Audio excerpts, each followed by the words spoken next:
Assalamualaikum warahmatullahi wabarakatuh. Perkenalkan, nama saya Fatimah Febri Al-Zahra dengan NIM 2348201072 dari kelas 4B. Di sini saya akan mempresentasikan hasil PPT saya dengan matkul Teknologi Bahan Alam mengenai pemilihan dan penyiapan bahan serta ekstraksi bahan alam dengan dosen pengampu Bapak Hari. Yang pertama yaitu pemilihan bahan. Pemilihan bahan dilakukan dengan beberapa seleksi. Yang pertama, seleksi spesies. Seleksi spesies dilakukan melalui taksonomi atau nama ilmiah, lalu ciri morfologi dan barcode DNA untuk verifikasi genetik. Tujuannya agar tidak terjadi kesalahan penggunaan spesies yang bisa berbahaya atau tidak efektif. Yang kedua yaitu seleksi usia. Usia tanaman sangat mempengaruhi kandungan metabolit sekundernya atau zat aktif. Misalnya, tumbuhan obat biasanya dipanen saat usia tertentu ketika kadar zat aktif paling tinggi. Misalnya saat berbunga atau berbuah.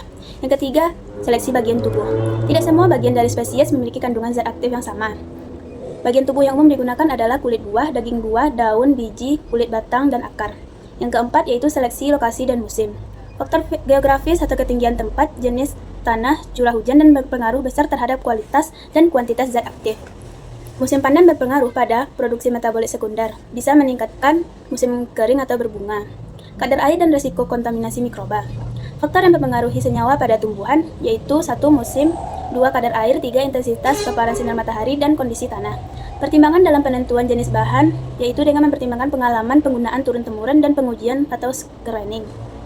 Yang kedua yaitu penyiapan bahan. Sebelum dilakukan penyiapan bahan harus dilakukan dengan pemanenan. Pemanenan harus memilih bahan baku yang sehat, bersih, tidak terkontaminasi dengan penyakit seperti bakteri, jamur, virus, serangga, tanaman lain atau debu atau kotoran. Yang kedua yaitu sortasi basah. Dilakukan dengan memisahkan cemaran, kotoran atau bahan asing lain dari bahan simplisia. Pembersihan simplisia dari tanah dapat mengurangi jumlah kontaminasi mikroba. Yang ketiga yaitu pencucian. Pencucian dilakukan dengan air bersih. Simplisia yang mengandung zat mudah larut dalam air mengalir dicuci dengan waktu sesingkat mungkin. Setelah pencucian dilakukan pengeringan selama 1 hari untuk memudahkan perajangan. Yang keempat yaitu perajangan. Perajangan simplisia dilakukan untuk memudahkan proses pengeringan, pengepakan, dan penggilingan. Cara perajangan juga tergantung bagian atau keadaan biotanya. Yang keempat yaitu pengeringan. Bahan yang telah dikeringkan sebaiknya disimpan di tempat kedap udara, tidak lembab dan suhu dingin. Bisa dilakukan kantong plastik terkait dan memasukkan ke lemari es. Menyimpan terlalu lama tidak direkomendasikan karena dapat merubah susunan senyawa metabolit. Yang kelima yaitu pengecilan ukuran. Dilakukan menggunakan gunting, pisau, alat penggiling, blender, mortar atau lainnya.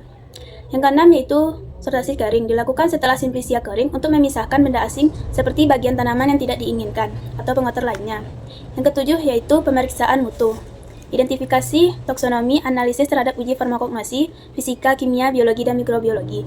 Yang delapan adalah packaging atau pengepakan, bertujuan untuk mengurangi volume sampel sehingga lebih ekonomis terkait dengan biaya pengangkutan.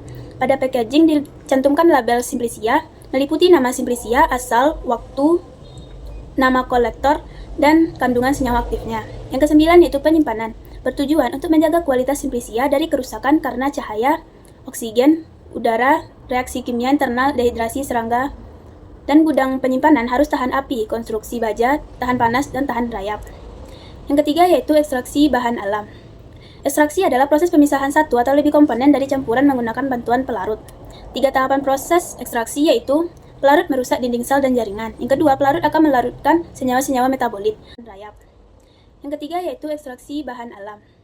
Ekstraksi adalah proses pemisahan satu atau lebih komponen dari campuran menggunakan bantuan pelarut. 3 tahapan proses ekstraksi yaitu pelarut merusak dinding sel dan jaringan. Yang kedua, pelarut akan melarutkan senyawa-senyawa metabolit. Yang ketiga, pelarut bersama senyawa metabolit yang terlarut dikeluarkan dari bahan atau biomasa penghasilnya. Metode ekstraksi. Yang pertama yaitu maserasi. Maserasi adalah perendaman bahan dalam pelarut pada suhu ruang. Tahapannya ada 4 yaitu perendaman, pengadukan, penyaringan, dan pengulangan. Yang kedua yaitu perkolasi. Pelarut dialirkan secara perlahan melalui serbuk bahan dalam kolom. Tahapannya yaitu packing dan pengaliran pelarut. 3. Reflux. Ekstraksi menggunakan pemanasan pelarut dengan sistem tertutup untuk sirkulasi. Tahapannya yaitu perendaman, pemanasan, dan penyaringan. Yang keempat yaitu sokletasi. Sokletasi menggunakan alat soklet untuk ekstraksi berulang dengan pelarut panas. Tahapannya yaitu packing dan pemanasan pelarut. Yang kelima yaitu ultrasonikasi menggunakan gelombang ultrasonik untuk mempercepat ekstraksi.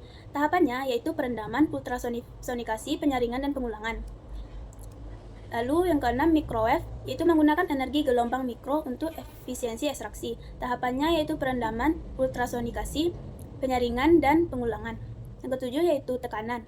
Tekanan menggunakan karbon dioksida superkritis untuk ekstraksi senyawa sensitif. Tahapannya yaitu perendaman, ultrasonikasi, penyaringan, dan pengulangan. Pemilihan metode: 1. Efisiensi, 2. rendaman yang tinggi, 3. Kualitas senyawa terjaga, 4. Waktu ekstraksi yang lebih singkat, 5. Pelarut yang lebih sedikit, 6. Biaya yang lebih murah, 7. Risiko yang lebih rendah. Ekstraksi. Ekstraksi dilakukan dengan buat ekstrak dari serbuk kering simplisia dengan maserasi menggunakan pelarut yang sesuai. Lalu gunakan etanol 70%.